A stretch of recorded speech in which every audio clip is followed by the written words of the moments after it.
So this is the tank when it's sleeping. The fish are hiding behind the rocks, which is totally normal. This big tinfoil barb in the center there, I think I woke him up, so that's why he's a little bit more active. But normally they're all just sleeping and hiding. You can see there's a couple right there behind the rock. That over there is a giant danio. The parrot cichlids are the big orange fish in the back. So the display tank is a 125-gallon aquarium. It's been drilled, which means there is pipe running into the tank. So these pipes are connected, and there's a tie, there's plumbing that connects this aquarium, and then it goes through the wood to the pipes underneath. The aquarium underneath is a 55-gallon aquarium, which is typically half full, so it's about half full right now.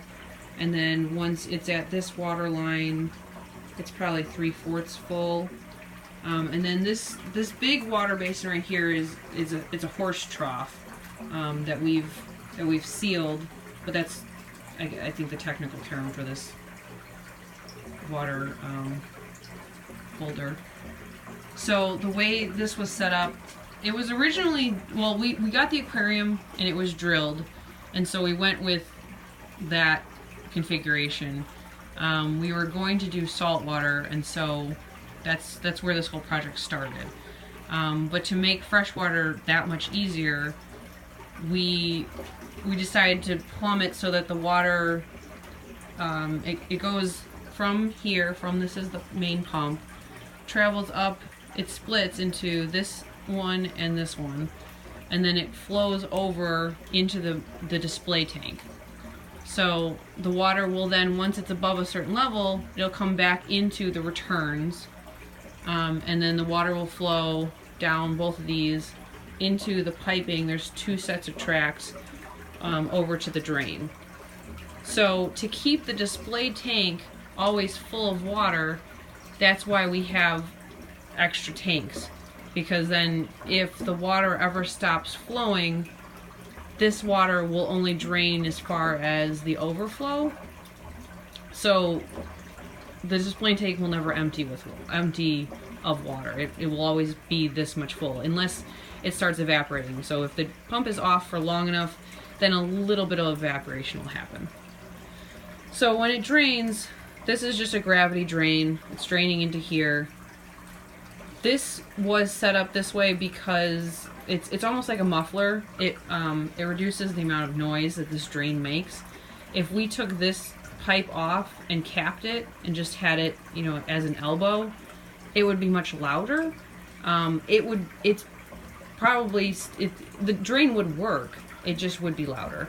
The stain that's up there, this tank was set up in 2013, 2014. It was treated with medicine probably around 2014, 2015, and the medicine foams. And so when the medicine was put into the tanks, it traveled into here and then bubbled and foamed, and then caused a little bit to come out of the top. So it just foamed and stained. But water does not travel up this. It should only ever go about this high. And water doesn't go up. It literally, based on physics, it can't go above the display tank. It's not possible unless something was pushing it with a motor, which, it's not set up that way. So with gravity, it will never go above the display tank. So once water gets into here, this is a gravity siphon. So right here, once the siphon is set up, once water's been pulled through it, it will just continue to flow through, as long as the siphon is still, enabled, still active. So there's an arm right here. This arm moves. This pipe moves.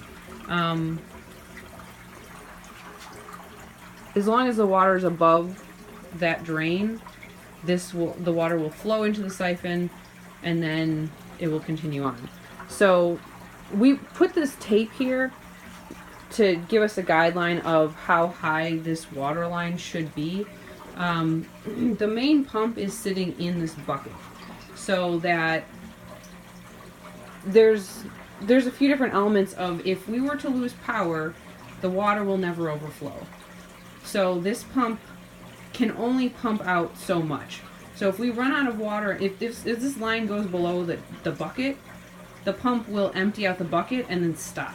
And the pump is designed where if it's not running for so long, the pump will shut off, so it won't burn itself out.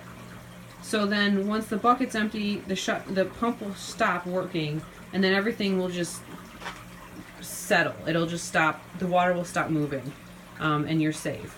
So if this were to fill at any point, like, it will always drain to that point, and then it'll stop. So once this pump stops, the water line lowers to just above the overflow. So the water line's about here right now. The water line will be about here, and that's it. It will only ever drop that much, and then the display tank will just be stable. It'll just settle, and then this one will stop, and the siphon will, it'll still be it will still be fine, but as long as air doesn't fill the siphon, it will still, as soon as the power turns on, this will actually, it all starts flowing again, as long as the gravity siphon is working. So the other thing is, if the gravity siphon stops, same thing happens. If we haven't lost power and the pump is still going, the gravity siphon will stop filling this tank.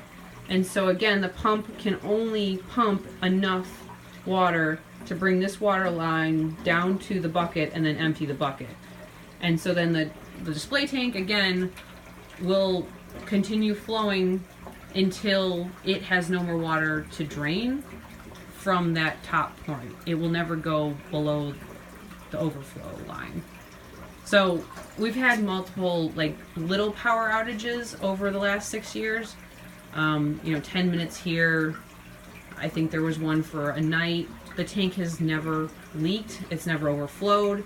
It's always been stable where the water will just stop flowing and pick up as soon as we've gotten power back. A note about the overflows is this black piece that's around the piping, so it's around into the tank. This whole thing is the overflow. So the display tank water will drain to the edge of the overflow, and then the overflow will empty. Similar to how the bucket underneath with the pump will empty, there is a drain. So this pipe is drilled, so it's open at the top, and then it's also drilled, there's one hole down at the bottom. So the water within the overflow will drain to that hole. But again, the display tank, as soon as the water hits the overflow top, no more can drain out of the display tank. So here we can stop the pump and see how. So to pause the pump, we generally keep it at 3 blues. You can turn it up 1 or 2, and it really doesn't make a difference, but this setting seems to be the best. Let's see, to stop it, you push feed, so it's pausing. So right now, it's actually draining backwards, I believe, because so the water is flowing into the tank, and because that drain, the overflow, or the pump overflow, the feeder is touching the water. Because the pump turns off, the water actually does come back in a bit. So then you'll see the water in the overflows will drain, which is just going into the regular drain into the horse trough. So the water in here went up a little bit, because of the water that the drain or the pump pipe pulled back into the 55. So then you'll see this water line is draining now. So it will lower on both sides.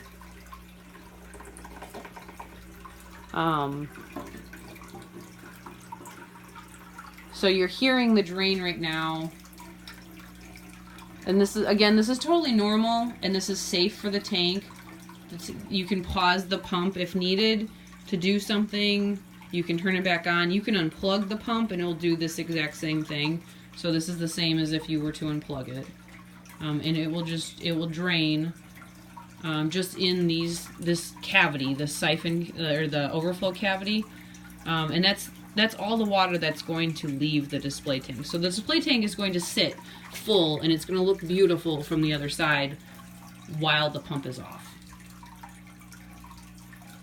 So then there's probably 2 to 3 gallons of water in each of these overflows. So it doesn't make much of a difference filling the horse trough. You can see by the stain that we generally don't fill it higher than that line. And that stain is just, it's a hard water stain from this area's water. That's all that is. It's just calcium buildup. So then this is draining, and it's almost drained, but I'm going to turn the pump back on. You'll see it work again. So you can just push the feeder button again, and this turns off. So that was going to be paused for 10 minutes. So then when you turn it back on, it's a slow start. So it doesn't kick on right away, but it's re-engaging the pump, and it's almost like it's warming up. So then you can hear it start filling. So the water is coming out of this pump again, and it's going to start filling. And this water line, once there's enough water in the display tank, it'll overflow into the overflow cavity, and this water line will go back up to the top. Yeah, so it fills and drains a little bit faster on the left. So this one's getting up to the drain.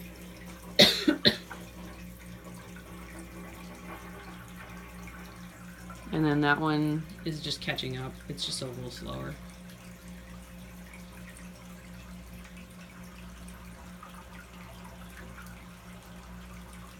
And once the water is draining again, then you can see the water come out of here, and you can see the bubbles, and then you can see the drain, the siphon drain kick, it's engaged again.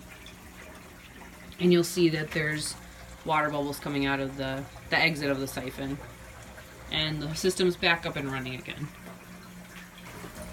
Okay, so when the water line is low, so anytime it's below here, and this is about, I think, 10 gallons or so between the top of the bucket and the bottom of the blue tape.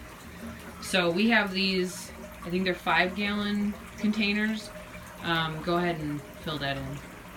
So we generally just pour it into the horse trough. We fill these containers from the, what is that, the utility sink, and let it sit for a day or so, just so that the water kind of naturally treats itself. The chlorine evaporates.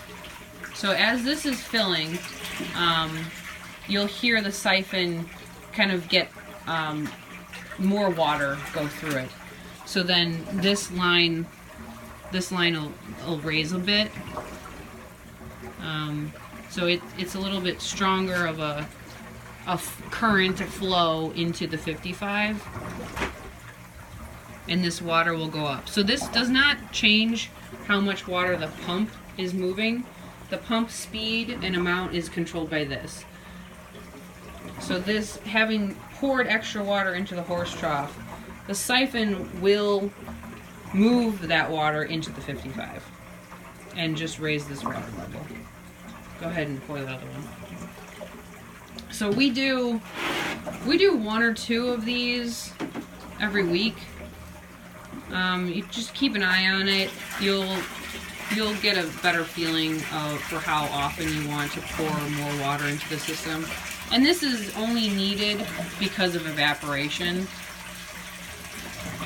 There's a lot of water in this system, and then there's also a lot of exposed surface area, so the water is going to evaporate.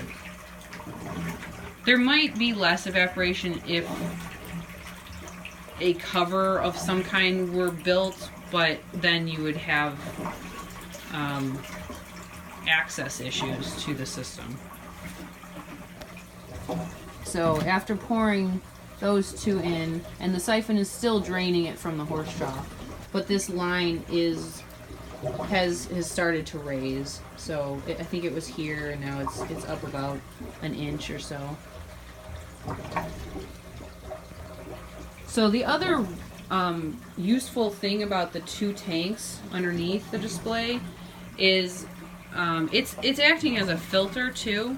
So when any of the debris and fish poop goes into the drain, it will settle at the bottom of this tank, and then if it makes it into the 55, it'll also settle into the bottom of the 55, so that the pump's never pumping it back into the display. So every now and then you want to take, you could take the wet dry vac and suction out the bottom, but be careful because the wet dry vac vacuums out the water very fast. So you may just want to turn it on and turn it off, turn it on and turn it off, and just suck up the very bottom sediment, which we did a few weeks ago, so you shouldn't have to for a couple months even. You can see in here there's some sediment. This was much more, this was full a few weeks ago. It was, there was a big mountain of it right here. So we just quickly, a few minutes, sucked it out and then poured extra water into the system. So we will be leaving, I think, 1 or 2 of these containers. You just put regular tap water into them. It's fresh water. You don't need to add anything. Definitely do not add salt or other chemicals unless, if you get a chemical test kit and you feel that you need to add something to the tank, that is up to you. We do not add anything to the tank on a regular basis. Like I said, we put medicine in the tank in probably 2014, but that was because we got a new fish and the fish had something wrong with it. But ever since then, we have not had to add anything but water to this tank.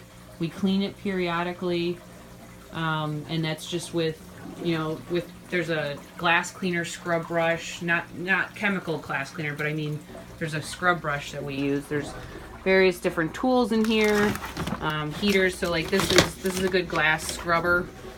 You can get up on a ladder or a step stool and just scrub the sides of the tank, and it'll loosen up the sediment and it'll just settle. And then again, you can wet dry vacuum it out. You could scoop it out with a sifter. There's different sifters, scoopers in here.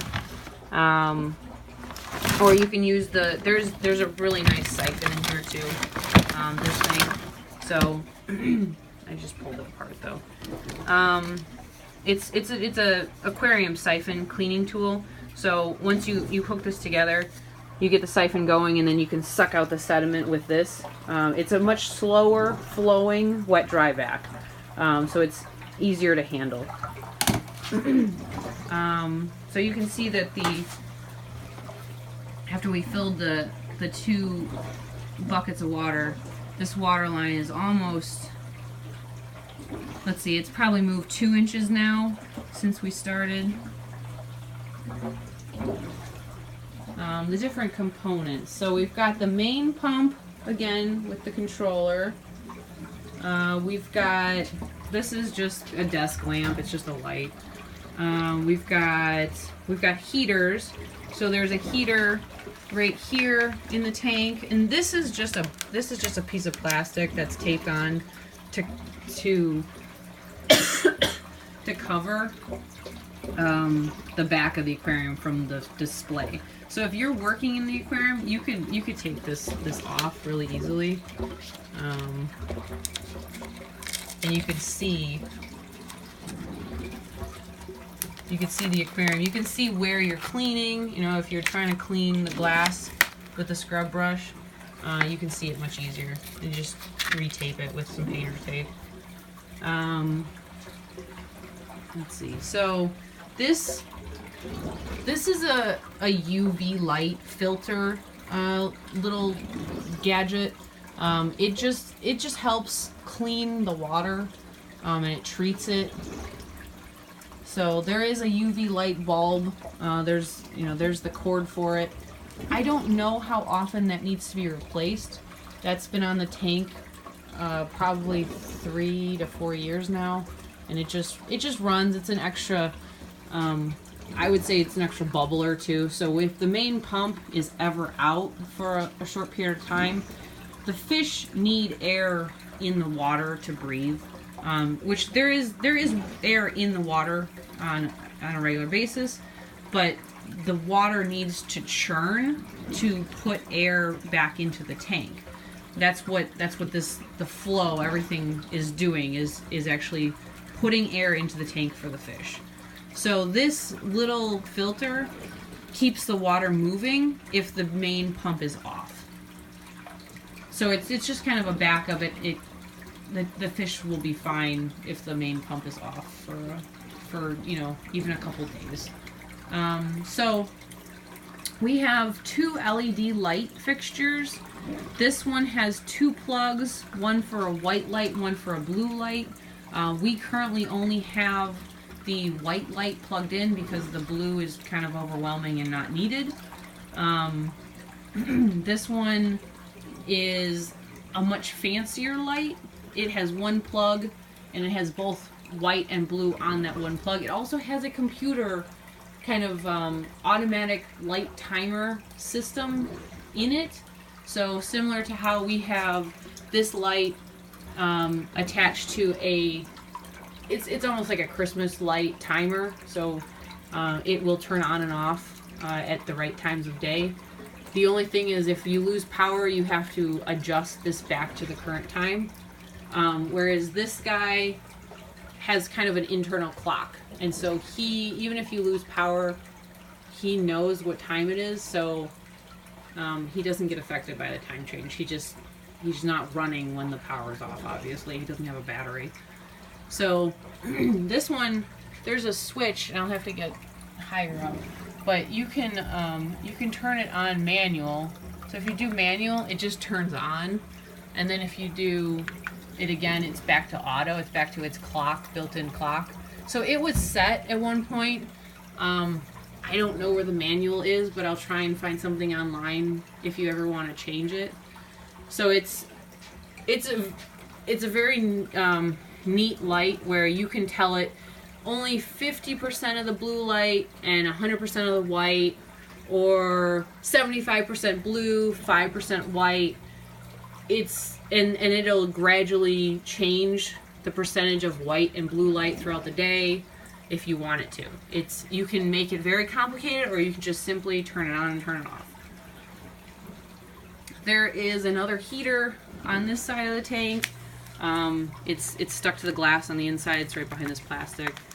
Let's see. I think we keep the tank. Let's see. The tank is set to, I think it's about 78 degrees. Each heater's different as to how you adjust it. We have a little thermometer here. You have to hold down the power button for it to turn on. So it's reading right now. Let's see, where is it? So it's in the overflow. You can see that there's the string ends in the overflow.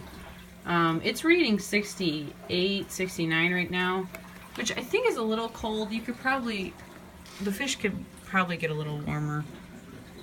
Even though this is reading that it's around 78. This thermometer might be old, might be dead. These don't last for very long. They're very inexpensive though. This is an automatic fish food feeder. I need a ladder to get up higher to show you how that works. But we have 2 of them. There's one on the right and there's one on the left. We generally fill this one with flakes and this one with just small pellets. There's a way to turn it on. If you push the middle button, it'll spin once and drop some food. It's on an automatic timer though, so it spins I think twice a day to feed the fish, so we don't have to worry about that. You just have to refill it it's about once a week. You have to refill it. This thing up here is a ballast. That is something that's needed for this light. It's just part of the light. If you're wondering what that is. Let's see. There's some extra heaters in this bucket if you need them. There's also, this is a pretty good scooper. You know, if you can always reach your hand right into the fish tank and grab something, you can reach from the top into there. I think it's about 2 feet, or it's less than 2 feet. The fish will not bite you; they're harmless. But it is very handy to have this scooper. You know, if you don't want to get wet, you can reach this in and scoop something out. You sift the sand a little bit, pull out, you know, a shell. You know, if a snail dies or something, you pull out the shell and throw it out. This is the towel is really good. It's a microfiber, super absorbent towel. If if your arms get wet, you can quickly, easily dry off. Let's see. So we've got a bunch of different fish food. We at one point had an Oscar and a Cosmos, a Pleco in the tank. They were the ones eating this big pellet. They're not in this tank anymore, so I wouldn't use too many of the big pellets. The fish aren't that big. They look large, but they're not really big enough to be eating this size pellet. So you could, if you want, you could take 1 or 2 of these and smash it and make the bits smaller. Let's see. You could, this is just fish food flakes. It's all just kind of fish food flakes. So these are little pellets that are in the fish food feeder right now. I think this one and this one, these feel a little bit bigger. So you could hand throw in a couple of these. These are fun for kids to take, a couple, just maybe 4 or 5 little pieces and throw them in the tank on a weekly or so. And then when you throw in the fish food, just watch out because the fish will jump a little bit and they splash you. So don't be surprised if you get splashed by the fish. If you throw the food in, they get excited. So these gadgets over here, these are leak detectors. So if this frog, and this frog is very loud if it gets wet. So the way this works is if these 2 conductors get wet, it will connect, like the electricity will power, basically like that. So that's just the moisture from my hand. If water comes in contact with this frog, it will alarm and it will be very loud, and so that it will alert you to if there's ever a leak. This is a leak detector. If this unit gets wet, or this cable gets wet, or the end of the cable gets wet, you can connect this to an app on your phone, and it will alert you that the humidity or the temperature of this area that it's monitoring is not normal, is not how it normally is. It's changed from the baseline, and we will leave. There's one here. There's one frog here. There's one frog in the middle, and then there's one leak detector over here that's kind of in between the sump and the fish tank. There's also one by the ejector pump. None of these have ever gotten wet. They just let us know that everything's okay. And again, we've had this tank running since 2013. It's never had a leak. It's never triggered these to go off. So it is very stable. So this is the tank at about 2 p.m. You can see all the fish are awake. The 2 lights are on. So we've got, I believe, 9, 3, 4, 6, 7. There should be 9. These are parrot cichlids.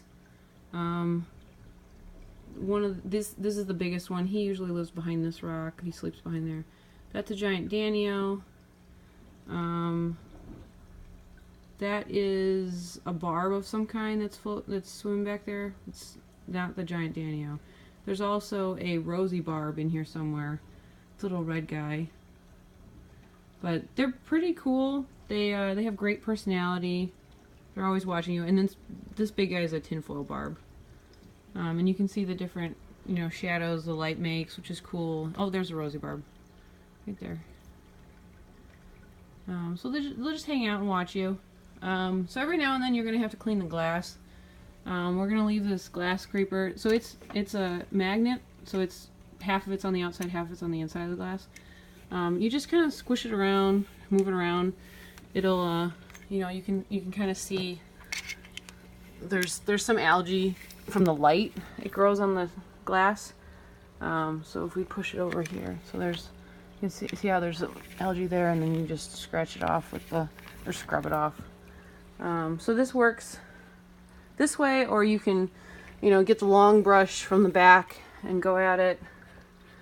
This is the easiest though. We just see it, some algae builds up, and it just washes right off with the magnet cleaner. Pretty easy to do if you do it, once every week or every other week. It's not too bad. You can also get to, sorry for the tilt. There's some algae that gets underneath the sand here. You can kind of like hit the sand a little bit with this thing and kind of scratch at, clean at the glass that way. Just don't hit it too hard, because the magnet will disconnect.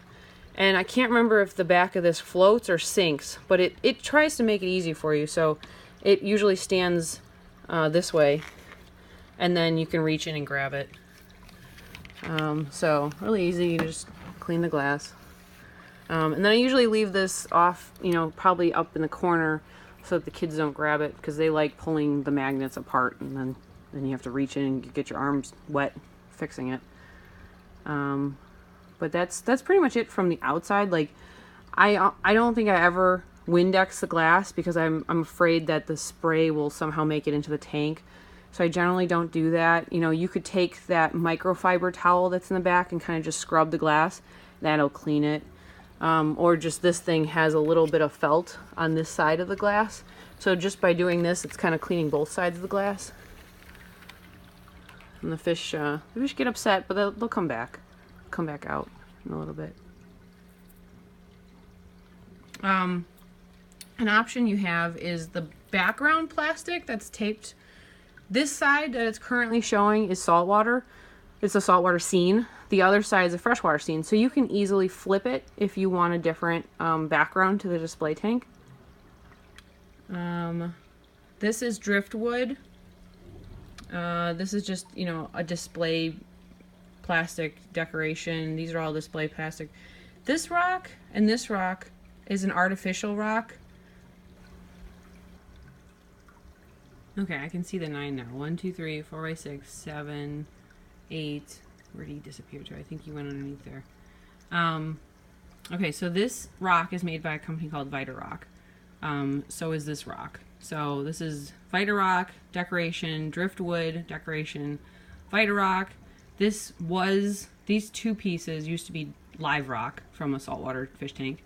This is decoration. Those are, I can't remember those called. But I'm pretty sure that's just decoration. It's made to look exactly like what it is, the creature that it is. And this is used to be live rock. So if you ever decided to break this tank down in the future, the saltwater community would definitely buy the different pieces from you, because these are all pretty useful. Driftwood is very freshwater, but the rocks are commonly found in saltwater tanks. Let's see, 1, 2, 3, 4, 5, 6, 7, 8, and then there's one back there. These 9. So there are 9 parrot cichlids. They've been around since the beginning of the tank. We've never lost a parrot cichlid. We've had a couple tinfoil barbs. He's the last of 3. We've had various barbs, you know, rosy barbs, giant Danios, whatever that other barb is in the tank. But the parrot cichlids, this guy. Parrot cichlids are very durable, very strong fish. These all are kind of little. They should all get around his size eventually. This sand is from a saltwater fish tank, so it used to be live sand. And the term is really just when it's in a saltwater tank and it's been in that tank long enough, the sand is full of saltwater microorganisms, and so it is classified as live sand. Right now it's more just sand because there's nothing really living in it, but it's not dry. So if you take this rock out and trying to sell it to a saltwater enthusiast, it would be dry rock at that point because it's not like activated, it's not living anymore. But it can easily be converted to a living rock, live rock again, if it were put back into a saltwater fish tank. So we found the manual for this light because it's got a little timer technology computer to it. But again, we've pretty much just set it and forget it. It turns on at some point and turns off at some point. You can kind of flip through the buttons with the manual and see what we set it to, but I could not tell you because I forgot. I set it years ago. You can see the blue and the white is on right now at a certain percentage. And that's the drain that you hear right now. It's just moving the air around and bubbling. So after we did those 2 buckets, those 2 5-gallon, the water line definitely went up from around here to right now it's right here. So it's about 2 of those containers to fill it from the bucket line to the blue line. And I would say probably once a week. Just pay attention to it and you'll learn its schedule. Here's a better view from above. So we've got the automatic LED light, we've got the automatic fish food feeder, and then we've got the overflow and then the return. And here is the other fish food feeder. You know, exactly the same setup on both sides pretty much. It's a different light.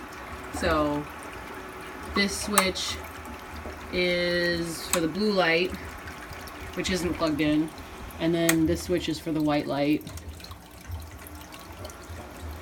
So that's turning on and off with an automatic timer up there. Simple Christmas light timer. Trying to keep everything high enough so it doesn't get too wet and rusted. It's really just the calcium buildup that you see on everything from the hard water.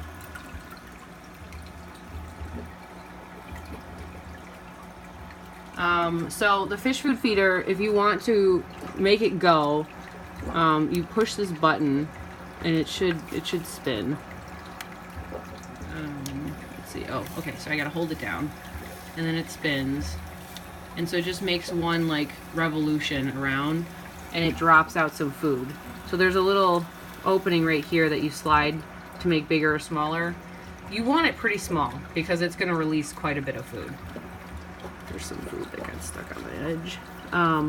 So to refill it, and you can program it, you probably want to Google this. I don't have the instruction manual for this guy, but it's really easy to add or remove feedings. I believe it feeds twice a day. So it's really easy. You just pull it off. This slides off. And then to refill it, you pull this gray piece out. I'm trying to do this one-handed.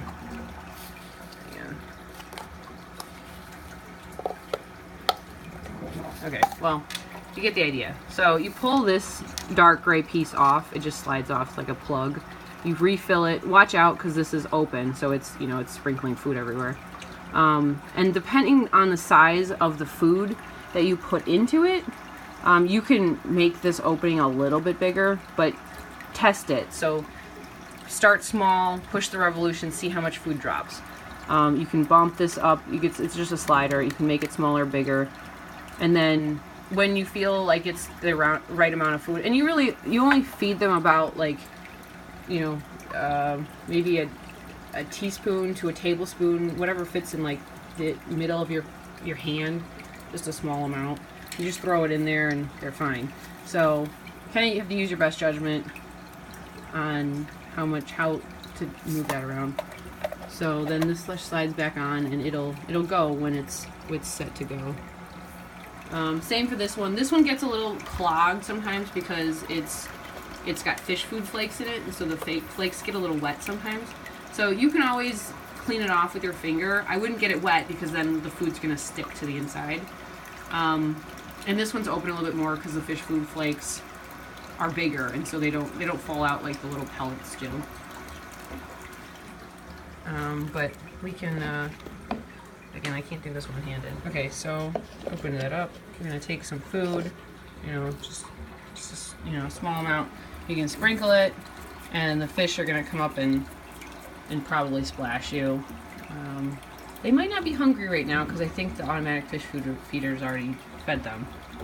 So that's probably why. Normally, if you try and feed them, they hit the water surface, and that causes it to splash.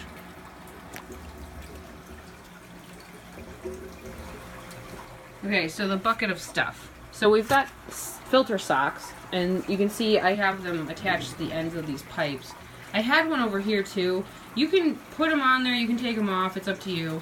I'm trying to just capture some of the sediment that's coming down the drain, and then what I do is I just slide it off and rinse it off in the utility sink. You can even throw these in, once you kind of hand rinse them. You can put them in the washing machine, and they'll clean out pretty well. So we've got some extras of those. This is a siphon. So this thing pops off occasionally, and then you just slide it back in. You would put this underwater and then just activate a siphon, and then you can use this to clean out the sediment occasionally, or do water changes if you want to.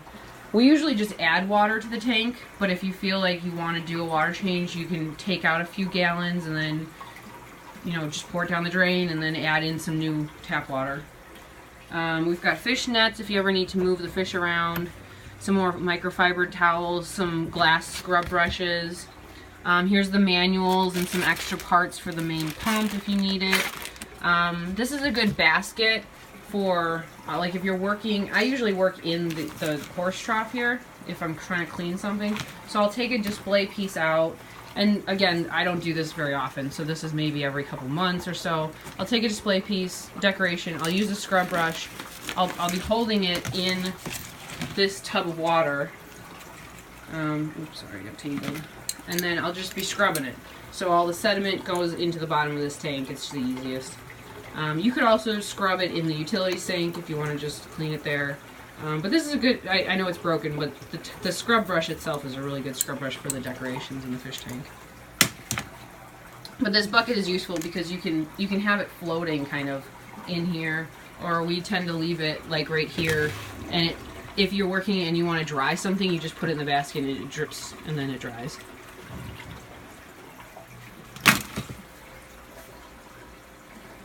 What am I forgetting? Oh, so the siphon. So we have this little tubing here. So if the siphon ever stops, if it ever gets disengaged, like there's just not enough water to fill it, it fills up with too much air.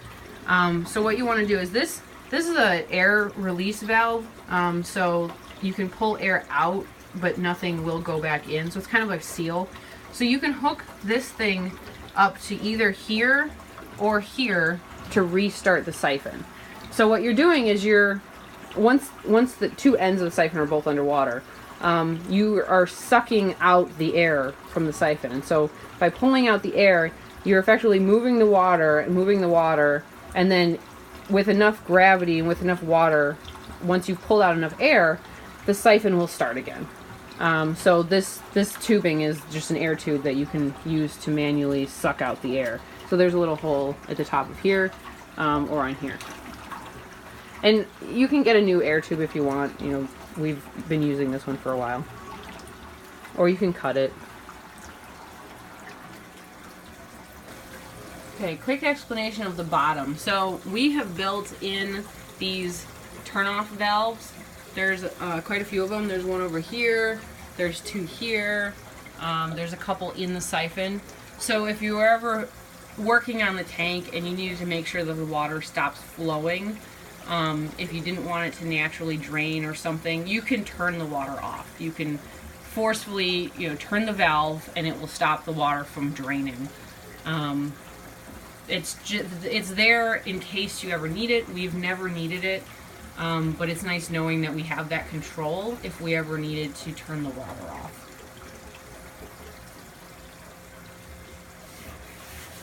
If you ever need to work on the pump, this unscrews and this pipe is attached to the pump. So this whole thing with, up to about here comes off and comes out. So you just kind of angle it and then pull it out, over to the side. We've taken it out a few times. You just kind of maneuver it out. And then you can easily tie it back into the main system. So the pump, we had a pump that lasted about 5 years. We just replaced the pump. So this one is new now, about a month. So this pump should last you another at least 4 or 5 years.